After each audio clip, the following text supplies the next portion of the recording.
আসসালামু আলাইকুম, আমি Mehedi Hasan Tipu. Mehedi IT solution and technical training সেন্টারের পক্ষ থেকে সবাইকে জানাই আন্তরিক শুভেচ্ছা ও অভিনন্দন। তো আজকে আমি আবারও আপনাদের মাঝে নতুন আর একটা ভিডিও নিয়ে হাজির হলাম। তো আজকের ভিডিওর টপিকটা হচ্ছে বর্ডার এবং যত প্রকার বর্ডার আছে সেই বর্ডারগুলো এবং বর্ডার শেডারিং বিষয় নিয়ে আলোচনা করব। তো সরাসরি আমরা ওয়ার্ড ফাইলে ওপেন করলাম। তো এখান থেকে আমি সব কিছু দেখাবো বর্ডারে, কিন্তু বর্ডার যেহেতু অনেক বড়, সেই ক্ষেত্রে আপনাদের ভিডিওটা একটু বড় হতে পারে। আপনার ধৈর্য সহকারে সম্পূর্ণ ভিডিওটা দেখবেন, আশা করি বর্ডারের যাবতীয় কাজটা আপনি শিখতে পারবেন। তো এখান থেকে দেখতে পাচ্ছেন হোম মেনু থেকে প্যারাগ্রাফ অপশনের ভিতরে বর্ডার আছে। তো এখানে বটম বর্ডার লেখা আছে, আমি তীর চিহ্নের এখানে ক্লিক দেখেন কত প্রকার বর্ডার আছে এখানে, সেগুলো দেখাচ্ছি। প্রথম থেকে দেখুন লেখা আছে বটম বর্ডার, মানে নিচের যে বর্ডারটা হবে সেটা। আমি নিচে দাগ দিই, দেখুন এটা হচ্ছে পুরো প্যারাগ্রাফ আকারে হয়েছে, ঠিক আছে, মানে নিচের বর্ডারটা হয়ে গেল। তারপরে কি টপ, টপ মানে কি উপরের বর্ডার, তাহলে উপরের বর্ডার দেওয়ার জন্য আমার টপটা চাপতে হবে। আচ্ছা, তারপরে কি আমি সাইড চাচ্ছি লেফট, তাহলে লেফট সাইডে দেখেছেন। আচ্ছা, আমি যাচ্ছি রাইট সাইডে করতে, তাহলে রাইট হয়ে গেল, তাই না? এই হলো একটা বর্ডার হয়ে গেছে। এবার এখানে আপনারা যে এটা দেখতে পাচ্ছেন না, আসলে বিষয়টা হচ্ছে এমন, এখানে তো একটা এই যে হালকা অটো বর্ডার আছে, এই কারণে এটা দেখাচ্ছে না। যাই হোক, এটা যদি আপনি বন্ধ করতেছেন তাহলে জাস্ট নো বর্ডার করে দিবেন, সবগুলো কিন্তু চলে যাবে। আমি একটু ইন্টার দিয়ে সরাই নিই, তাহলে সুবিধা হবে। এখানে এবার আবার ক্লিকটা দিই, ক্লিকটা দেওয়ার পরে আপনি যে অল বর্ডার, যেটা আমি একটা একটা করে করলাম, এটা যদি সবগুলো করতে চাই তাহলে অল বর্ডারে ক্লিক দিলে কিন্তু এই প্যারাগ্রাফ আকারে বর্ডারটা কিন্তু আমার হয়ে গেল। এবার আমি চাচ্ছি রিমুভ করতে, নো বর্ডার দিলাম। আচ্ছা, তারপরে কি আছে আমার আউটসাইড বর্ডার, এটা হচ্ছে আউটসাইড বর্ডার, এভাবে হচ্ছে। তারপর হচ্ছে ইনসাইড বর্ডারের আছে, তো যাই হোক এটা আমি রিমুভ করে দিই। এটা পরিবেশ পরিপ্রেক্ষিতে আপনাদের এগুলো কাজে আসবে। তো এখান থেকে আমি চলে আসি, একটা লাইন নিই, তারপরে আমাদের লাইনের কাজটা দেখাবো। এখানে ইনসাইড এবং হরিজন্টাল যেগুলো আছে এগুলো পরে দেখা, একটু হরিজন্টালাইজ লাইনটা দিয়ে নিই, এখানে একটা ক্লিক দিই। তারপর দেখেন এই যে একটা হরিজন্টালাইজ লাইন কিন্তু আমার অটোমেটিক্যালি তৈরি হয়ে গেছে। এই যে এটা চাইলে আমি বড় ছোট এভাবে করে নিতে পারি, দেখেছেন একটু বড়টা বড় কোয়ালিটি হয়ে গেছে, বা ছোট করলে ছোট। যাই হোক, আমি যদি সরাই দিতে চাই তাহলে এটা আবার সরাই দিতে পারবো, আমরা এখান থেকে টেনে ধরে সরাই দিতে পারবো। তার আগে আমার এটার আবার কাজ করতে হবে। তো যাই হোক, আমি এটা এই অবস্থাতে রাখছি, ডাবল ক্লিক দিয়ে এটার আবার কালার কিন্তু আপনি করতে পারবেন। দেখেন এই যে কালার দিয়ে দিলেন, আপনার ভিতরে কিন্তু কালার হয়ে যাবে এই যে বর্ডারটার, ঠিক আছে। এই অপশনটা গেল। এখান থেকে দেখেন ইনসাইড হরিজন্টালাইজ বর্ডার, দেখেন আমি এখানে ক্লিক দিলাম, দেওয়ার পরে সাইড করে দেখেন একটা বর্ডার তৈরি হয়ে গেছে, তাই না? ডাবল হয়ে গেল, আমি একটাই রাখি। আচ্ছা, টোটাল আমি এটি কেটে দিই, এটা রাখতেছি না। এখান থেকে একটা বর্ডার আমি নিব, তারপরে দেখালে ভালো হবে। হরিজন্টালাইজ একটা হয়েছে বর্ডার।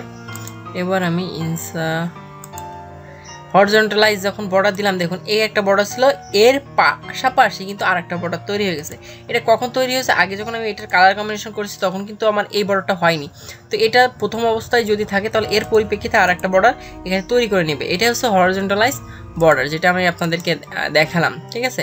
তারপরে ভার্টিক্যাল হইলেও ঠিক, ভার্টিক্যালে যখন লাইনটা আসবে তখন ভার্টিক্যাল আকারে ওইটা হবে। যাই হোক, আমি এটা নো করে দিচ্ছি। যত বর্ডার আছে এইগুলো কাটতে হলে কিন্তু আপনি এভাবে টেনে নিয়ে যাবেন, নিয়ে যে রিমুভ করে দিতে হবে, তারপরে আপনার কেটে যাবে, ঠিক আছে। আচ্ছা, এবার আসছি আপনার ড্র টেবিল, এইটার মাধ্যমে আপনি টেবিল ড্র করতে পারবেন, ঠিক আছে। এখানে সাপোজ আমি চাচ্ছি এইটা সম্পূর্ণ মিলে করতে, তাহলে এইখানে আমি এরকম চেপে দিই, দেখেন দেখেছেন আমার কিন্তু এটার বর্ডার হয়ে গেছে। তো এইভাবে আপনি এটার কাজ করতে পারেন। এটা যখন করলেন তখন আনুষঙ্গিক কিন্তু অনেক কিছু আসছে, ঠিক আছে। তো এইটাও আপনার আমি পরে আসছি, এটা আমি কেটে দিই। আমি আরেকটু ব্যাকে যাব, সেটা হচ্ছে মনে করেন কন্ট্রোল জেড দিয়ে দিলাম। এখান থেকে আমি নিচে চলে আসি। আচ্ছা, ড্র টেবিলটা আমি একটু টেবিল ড্র করে দেখাই। এখানে আপনি টেবিল যেভাবে তৈরি করতে পারেন সেখানে পারবেন।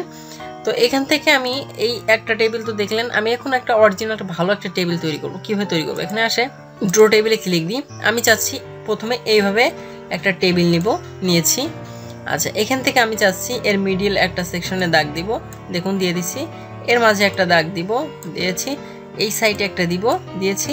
আচ্ছা, এর মাঝে দুইটা অংশ করব, তাহলে এখানে একটা কলাম দিয়েছি। দেখেন এখানে এবার কিন্তু ভাগ ভাগ, এখানে পার্ট, আমি এই পার্ট চাচ্ছি এখানে।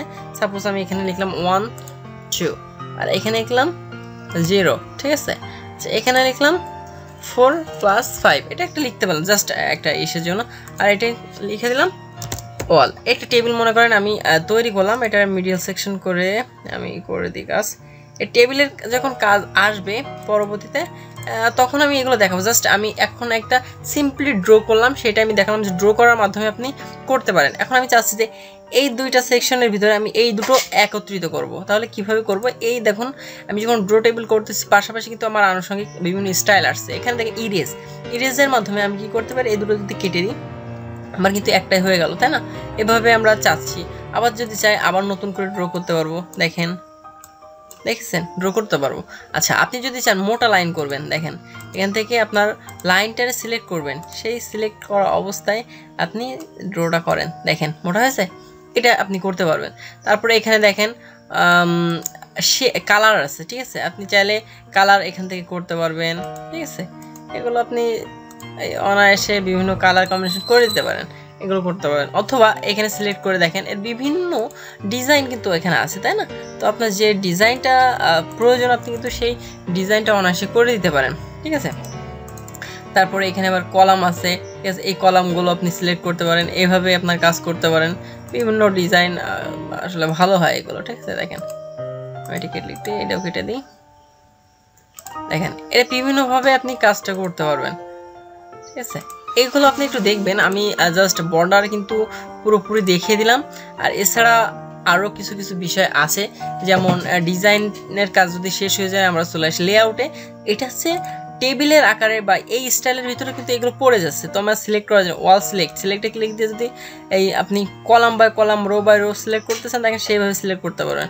আচ্ছা, এটা আমি একটু করি, কালারটা চেঞ্জ করি, মানে পূর্বের অবস্থায় আসে, তাহলে সুবিধা হবে। মনে করেন আমি এখানে আসি, আমি এবার সিলেক্ট করব। দেখেন কলাম বরাবর, দেখছেন কলাম বরাবর কিন্তু সিলেক্ট হয়ে গেছে। এই সিলেক্টের বিষয় গেল। এই ডিলেট দিলে ডিলেট যাবে, যে মনে করেন এতটুকু আমি ডিলেট করবো, ডিলেট সেল দিয়ে ওকে দিলাম, দেখেন ডিলেট হয়ে গেছে। কন্ট্রোল জেড মানে ফিরাই আসি। তারপর ইনসার্ট, এখানে ইনসার্ট করা বলতে আপনি বুঝতেছেন, এখানে আমি দুটো ধরি। দেখেন ইনসার্ট অ্যাভোভ বাড়লো, বিলো মানে এইখানে যখন যেটা যে সাইডে আপনার করা দরকার, ইনসার্ট মানে বৃদ্ধি করা, তাই তো। তাহলে আমি চাচ্ছি এইগুলো আমি বৃদ্ধি করবো, তাহলে কি ইনসার্ট রাইট সাইডে বা লেফট সাইডে, দেখেন লেফট সাইডে কিন্তু বৃদ্ধি পেয়েছে। এইভাবে আপনি বাড়াইতে পারেন। মার্চ সেল, আপনি চাচ্ছেন এই সাইডটা সেলরে একটা সেলে রূপান্তরিত করা। মার্চ সেল মানে অনেকগুলো সেলরে একটা সেলে রূপান্তরিত করা, সেটা আপনি করতে পারেন। স্প্লিট, এখানে আপনি চাইলে আবার নিয়ে আসতে পারবেন। যেমন এখানে একটার ভিতরে দুইটা, আমি চাচ্ছি দুইটা কলাম নেব, কলাম দুইটা, একটা জাস্ট এ থাকুক বা দুইটা দিই, ওকে দিই। দেখেন দুইটা কিন্তু হয়ে গেছে। তো এইগুলো আমি টেবিলে যখন কাজ করাবো আবার বিস্তারিত দেখাবো, এখন আর এত বেশি দেখাচ্ছি না। আর ওয়াল সিলেক্ট করলাম আমি সবগুলো মিডিলে রাখার জন্য অবশ্যই এখান থেকে দেখেন এইটা দিতে পারেন। আমি ডান বাটন ক্লিক দিলে অপশনগুলো আসবে, এগুলো আমি পুরো টেবিলে দেখাবো। আর এখানে যেহেতু এসেছে সেই ফর্মুলা অনুসারে জাস্ট আমি একটু আপনাদেরকে সামান্য দেখে দিলাম। বাস মেন বিষয় ছিল আমাদের কিন্তু বর্ডারের, ঠিক আছে। এই বর্ডার, তো বর্ডারের কাজ আশা করি এখানে ক্লিয়ার আছে। আরেকটু বর্ডার বাকি আছে, সেই কাজটা এখন আমি একটু দেখিয়ে দিই। সেটা হচ্ছে আমি চাচ্ছি এই অংশটুকু আমি বর্ডার দেবো। এর আগে কি হয়েছে, আমি যখন বর্ডার দিতে গিয়েছি বর্ডারটা আমার কীভাবে হয়েছিল, এই যে পুরো প্যারাগ্রাফ আকারে, তাই না? বাট আমি তো এভাবে চাচ্ছি না। আমি কীভাবে চাচ্ছি, আমি চাচ্ছি আমার লেখা যতটুকু আছে সেইটুকুই বর্ডার হবে। তাহলে এটা বর্ডারটা আমি কীভাবে দিব? এই বর্ডারটা দেওয়ার জন্য আমাকে কী করতে হবে, এখানে গিয়ে লাস্ট দেখেন গ্রিডটা আমি আর দেখাচ্ছি না, গ্রিডটার দরকার নাই আমার। বর্ডার শেডারিংয়ে চলে আসবেন, আসার পরে দেখেন বর্ডার, কিসের বর্ডার, মানে এই টেক্সটার বর্ডার, তাই তো। তাহলে আপনি যে কোনো একটা স্টাইল চুজ করেন, আগে আপনার প্রথমে স্টাইল চুজ করেন, অথবা আপনি যে লেখার রাখতে যাচ্ছেন সেটাই রাখবেন। এই যে প্যারাগ্রাফ মোডটা আছে, এখান থেকে আপনি কি করে টেক্সট করে দেবেন, দেওয়ার পরে যে কোনো একটা ক্লিক দিয়ে দেন। এই যে সাইটে যে কোনো একটা ক্লিক দিলেই কিন্তু অটোমেটিক্যালি সেট হয়ে যাবে। বললাম আমি জাস্ট ওকে দিই, দেখেন আমার কিন্তু এবার কি হচ্ছে, এই লেখাটা জুড়েই কিন্তু হয়ে গেছে। এই হচ্ছে মাধ্যম। আপনি চাইলে এই যে লাইন, এটার আবার বিভিন্ন বর্ডার দিতে পারেন। কিভাবে, এখানে আবার ক্লিক দিই, এখানে আমি যাচ্ছি, এখানে একটা স্টাইল আমি চুজ করি, এই যে একটা স্টাইল চুজ করলাম। আপনি এখানে চাইলে মোটা কতটুকু করতে চান, থিকনেস সেটা করে দিতে পারেন। জাস্ট আমি এটা দিয়ে আমি ওকে দিই। সরি এটা একটু ভুল হলো, এটা সিলেক্ট করতে হবে প্রথম অবস্থায়।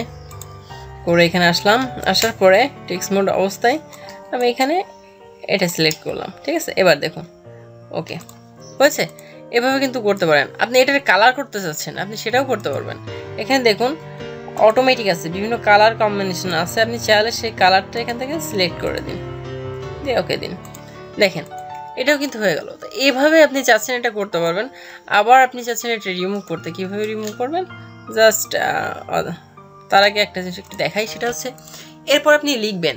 কিভাবে লিখবেন, ফাঁকা জায়গায় ক্লিক দিই। দেখেন লেখা যদি শুরু করি তাহলে কিন্তু হচ্ছে কি আমার পুরো লাইনটা এই উপর থেকে কপি হচ্ছে, তাই না? তাহলে এটা আমার করা যাবে না। আপনি কীভাবে করতে পারেন, সিস্টেমটা হচ্ছে এখানে যদি লেখা থাকে এখানে জাস্ট ডাবল ক্লিক দিতে হবে আপনার, বা যেখান থেকে লিখবেন। এটা আমি একটু সরাই দিই তাহলে একটু সুবিধা হবে, বা এটা আমি সরাই নিয়ে চলে আসি।